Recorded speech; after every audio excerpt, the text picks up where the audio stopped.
Booth Basics number 2. We got some new things. We got some things I missed in the last video. We're going to get it all covered up here.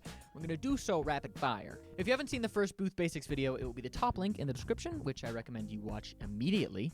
And without further ado, I'm Sammy, you're you. We are acquainted.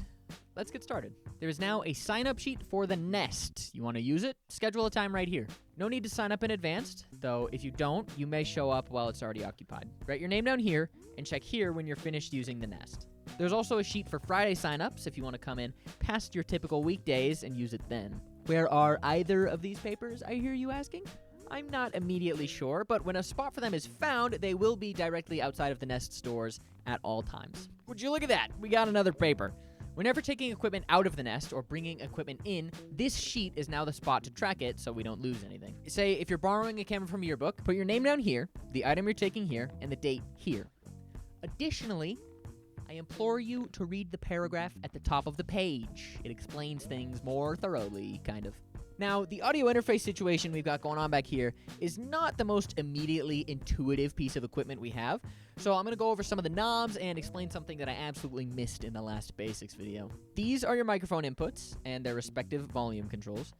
These are headphone inputs and their respective volume controls. And this is a very important button. It is the phantom power button.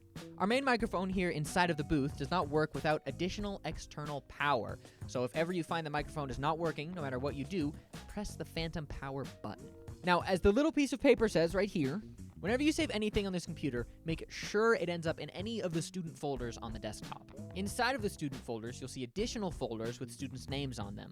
If you don't already have one of your own, you can create a new folder with your name, place it inside of any one of the student folders, and place all of your materials inside of there. You can organize any of your resources however much or however little you please. Just make sure everything you work on goes inside of your student folder. As much as I wish it were not true, the laws of physics demand this computer not to have infinite storage. So whenever you're done with your files or your projects, come back to the computer and delete your folders. If you're a data hoarder like myself, make sure to make backups and upload them somewhere into the cloud so you can make up space in the computer. The files on this computer will be regularly cleaned out, so please do not allow your projects to collect dust. If you're currently working on a project, that will not be deleted when the computer is cleaned. If you've forgotten about a project or buried it in the depths of your lacking organizational skills, it may be lost to time.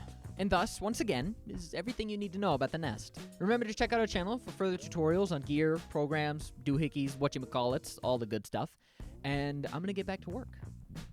Thanks for stopping by. I'll see you.